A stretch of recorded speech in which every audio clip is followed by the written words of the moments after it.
I smell a little bit of trouble in the world of comedians because at one point, comedy was kind of a place that you could go to escape all the stress that you had throughout the week or that month.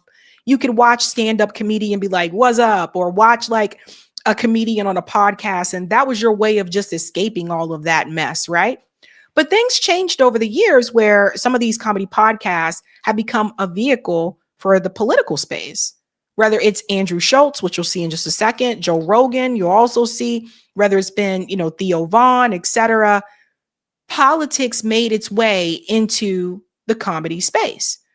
And because it made its way into the comedy space, during the 2024 presidential election, those podcasts became the podcasts that candidates were expected to go on.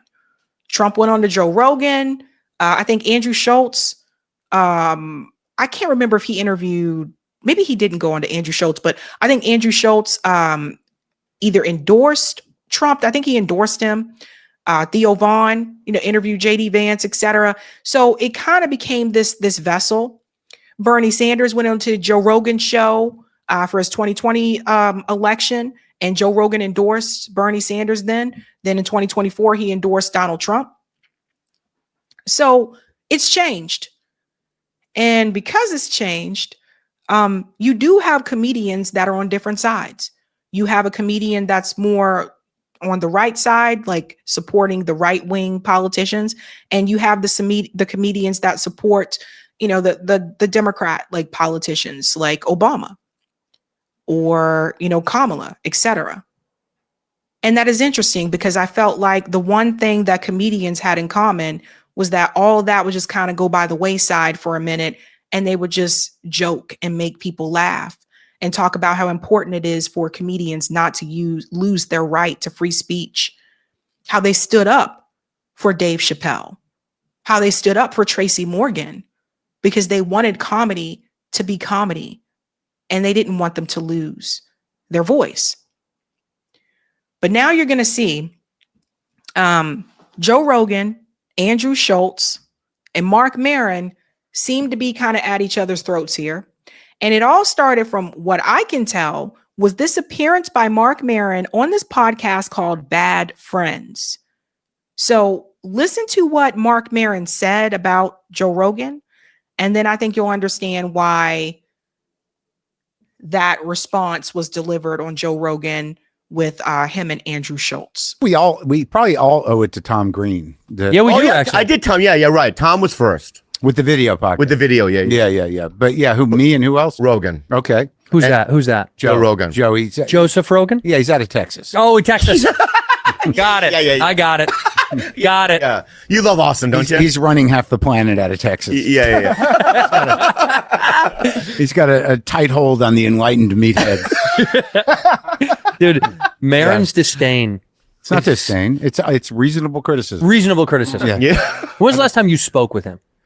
I don't know. That's a good question. I guess it would have been at the store. I never talked to him in Austin. I don't go into the club. I don't really think I'm on his radar. So something tells me you are. Oh yeah. Yeah. Something tells me you are. I don't. It's weird that you get lumped into a certain thing, and maybe it's my assumption that his army of healthy fellas. Is that their title? Army of Healthy Fellas is so good. No, you just got to, got to stay and keep the machine. The machine's got to be good. Yeah. That's a shot at Bert. Go ahead. What do you think the Austin shelf life is going to be? Well, I don't know. Like, I think that it's so effectively tribalized at this point. It really comes down to material. I mean, at what point, it's like whatever they represented in terms of policy. And it's not a stretch. It's like they won. Trans people are frightened. They have no ability to get health care anymore. And they're afraid of being alive and have no freedom left. So that's done. When do you stop with the jokes? When do you stop with the jokes? And like immigrants. Okay, well, they're being ripped away from their homes and they're all terrified. And okay, so that's done. When do you stop with the jokes? Right. I mean, it's one thing to pick on the vulnerable and the marginalized, but I mean, they're down. Yeah. I mean, like, they're down. Why do you got to keep hitting them? Unless you're a hack. Now there's a question. Yeah. So, and that appearance was, I believe, about 2 months ago, but the podcast conversation between Joe Rogan and Andrew Schultz was just recently. And what they respond to is what I believe was this conversation that happened on Bad Friends. And it's interesting, you know, obviously he doesn't seem to be too fond of Joe Rogan. Doesn't seem to be too fond of Joe Rogan. And I think that Joe Rogan, you know, lost some friends when he endorsed Donald Trump, which is also why, and I don't know. I don't feel like these podcasters should have to endorse anyone, but he did. You know, he did come out publicly and say that he endorsed Donald Trump. That was after, again, endorsing Bernie Sanders in 2020. So I believe he was still in California when he endorsed Bernie Sanders. At that point, he moved to Texas, and some of his views politically have changed a little bit, you know, over the years. And Mark Maron here just recently interviewed Barack Obama, and he didn't give Barack Obama any pushback at all, you know. So it was very obvious he likes Obama. He's more of a standard like liberal. Joe Rogan, I guess he would describe himself as an independent, but so he can kind of go either way. But Joe Rogan has been criticizing some of the things that Trump has done. So Mark is talking about that manosphere, like space with his Theo Vaughn, Andrew Schultz, Joe Rogan, etc. Those that did support Donald Trump. And he's just saying like, well, they won, they got what they wanted, you know, etc.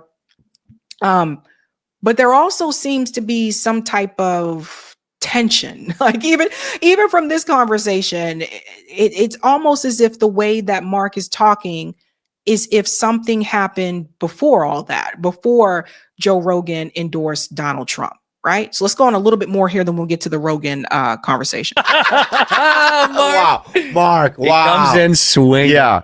No, so I don't know the last time I talked to Joe. People for a while were like, you know, why don't you go on Joe's show? And my answer to that is like, why? Why? Right. Well, I mean, it doesn't service you. Well, no, I don't need him. And also there's no way for me to like, what am I going to talk to him about? And there's no way for me to sort of not walk out of there and be like, all right, I guess I'll look at my phone. Oh, fuck.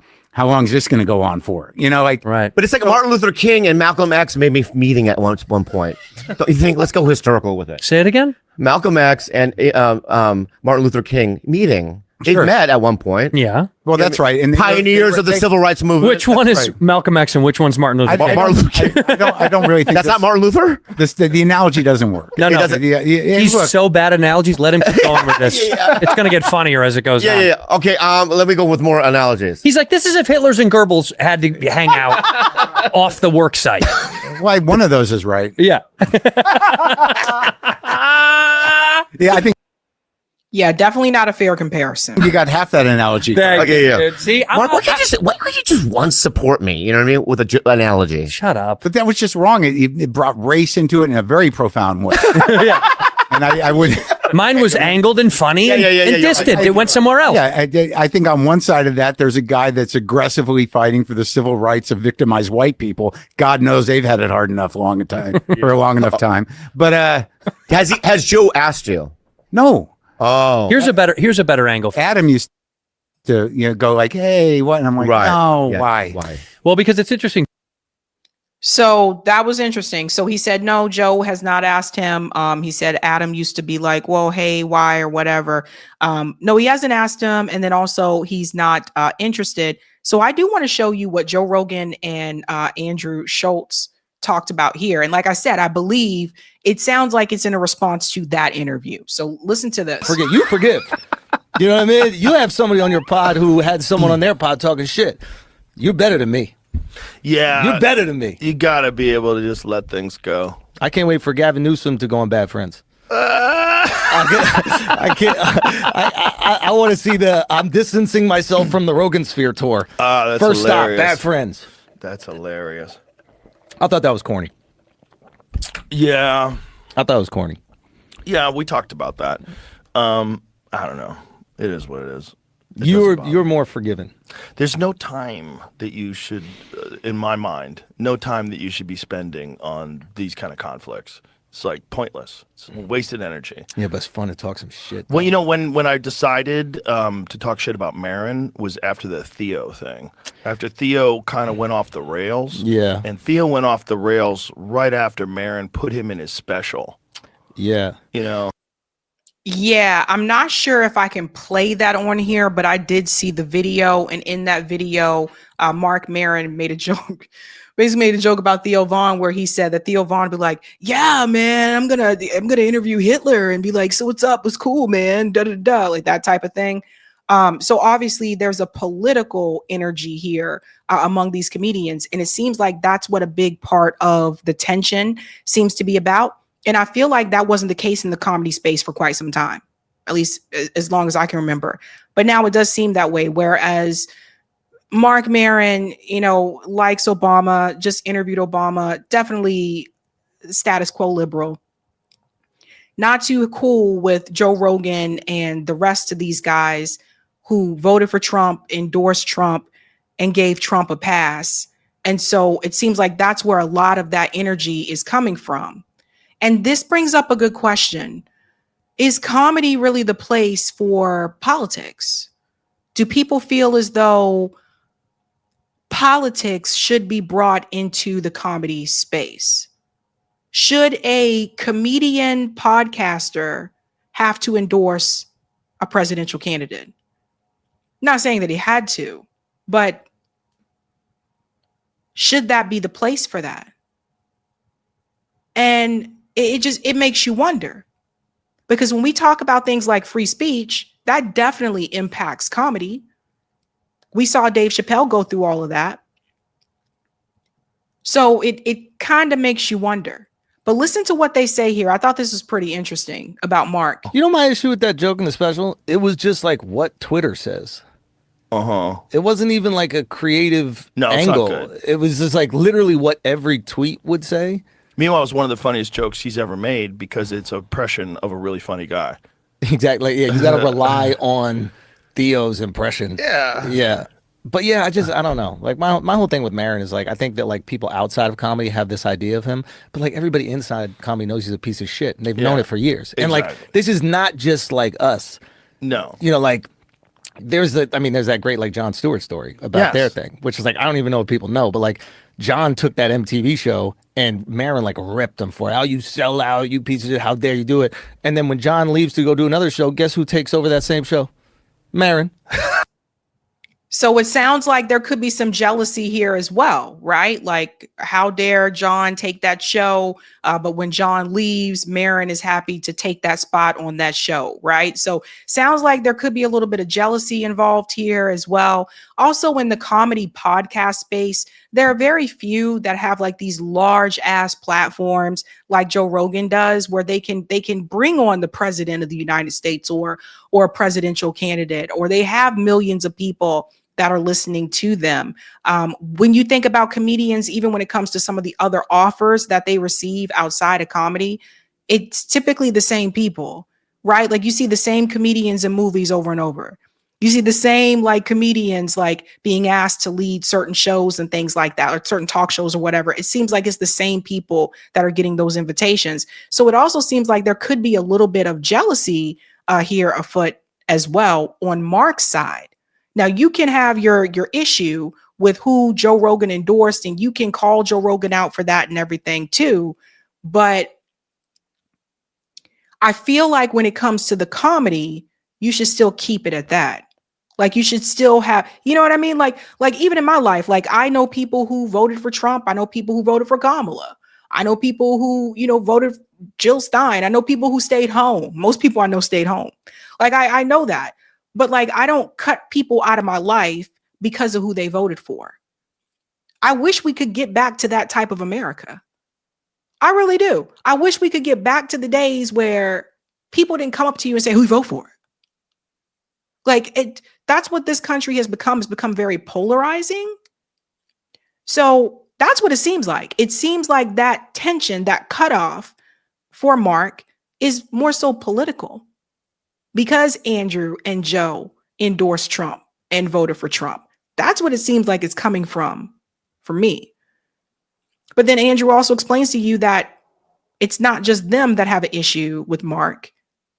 Other comedians have an issue with them too. Let's continue.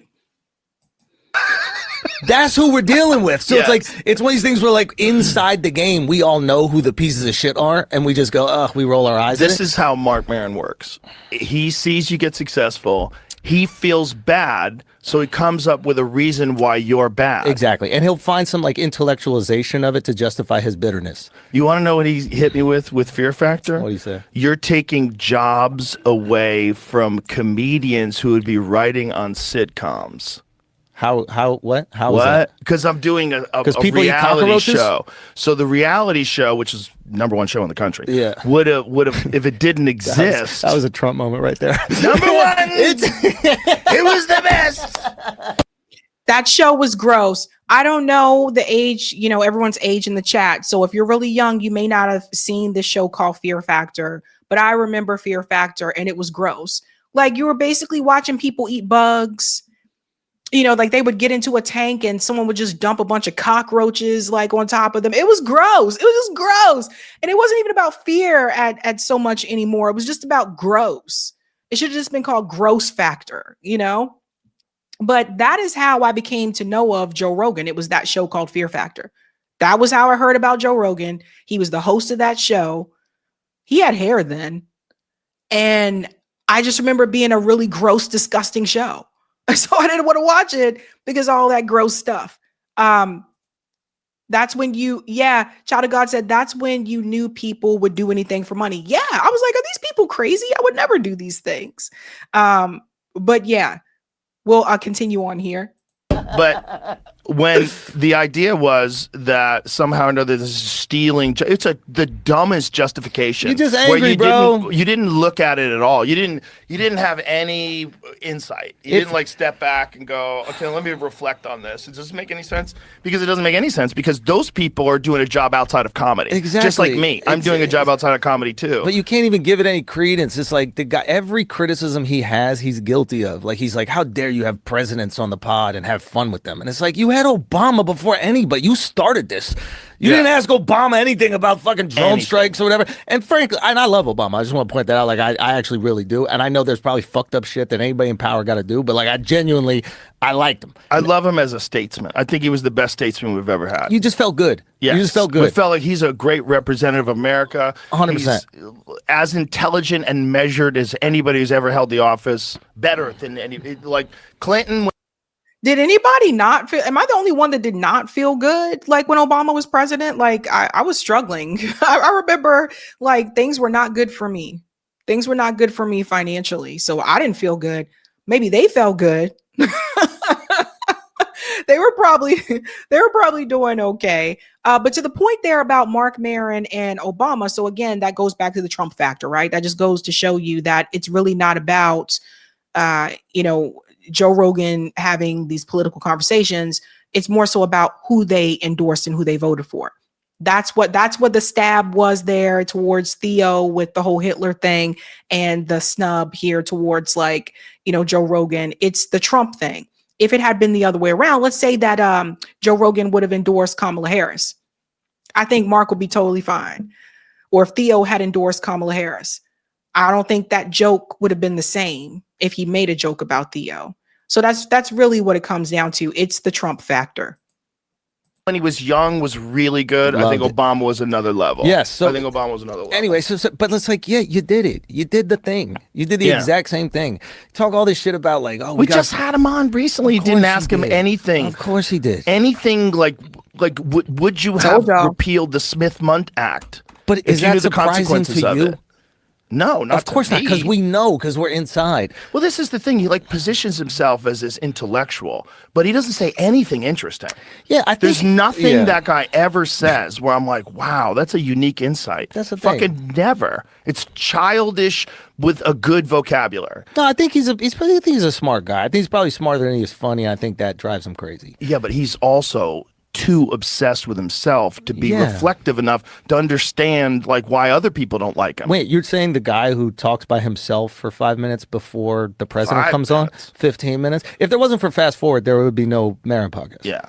And that was just before the rant. Yeah, exactly. Just the But neither of them really challenged the politicians, right? Like I told you, Mark Maron in his Obama interview did not push back on Barack Obama. I would argue that's probably how he got the access, because he wasn't going to be willing to do that. But Joe Rogan didn't really push back on Trump either. You know, I mean, it just, that's how they get to do those types of interviews. And the people who are going to really significantly push back are told no. Right. So it just, I don't know. I think both of them do that, just with different candidates, different views. Rant, imagine. But anyway, so it's just like the rant is what killed the show, by the way. If he didn't have the rant, he probably wouldn't be like bottom 200. I think better shows came out, and it's just like that's just the nature of the game. There's that too, but it's also like he's not that good at talking to people. He's not nice. So I don't know. My whole feeling about it is just like we know who the pieces of shit are in our industry, right? And like we're aware of it because we've seen them from the jump. Like if I'm sitting down with a comedian, right, and like this is why I don't fuck with a lot of them, is like if you immediately start talking shit about your co-host to me when I'm sitting down with you, like I got to start questioning your integrity a little bit. It's like that's your boy. Like why are you shit talking your boy to me? Right. So it's but you saw this. A lot of these guys, man, you saw it. You saw a lot of these guys. You saw and it's like I think a lot of this is just salvation. Yeah. So it's like, it's interesting how politics can disrupt relationships, even in the comedy space, right? These are people that apparently all at one point seem to be pretty cool with each other in some way, shape, or form. But I do think the era of Trump has disrupted some relationships.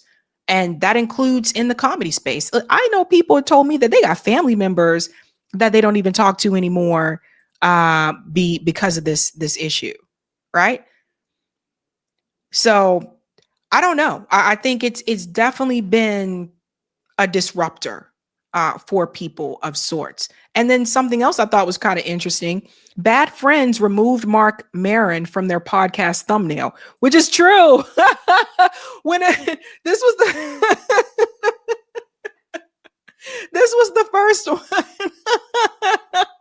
And Mark Maron was there, but now it's Bad Friends episode 281. So I don't know if the conversation about like Joe Rogan or whatever, maybe they didn't get good feedback from that, and maybe that's why they took him off that thumbnail. I was saying. So maybe they kind of told on themselves here. I don't know. Very interesting. But again, you know, I do just wonder, like, if you know, politics in the comedy space, how that affects like comedy after the election, you know, after the politics, like in between elections, how does that affect those relationships going forward from there? So I don't know, something to think about, but I thought that was pretty interesting. It appears there is some type of comedy war that is happening. And I thought for the most part, comedians were pretty cool with each other, but it just goes to show you when politics is involved, hey, the coolness can go away. Hey guys, this was a Sabby clip. If you like what you saw, hit that like button and subscribe.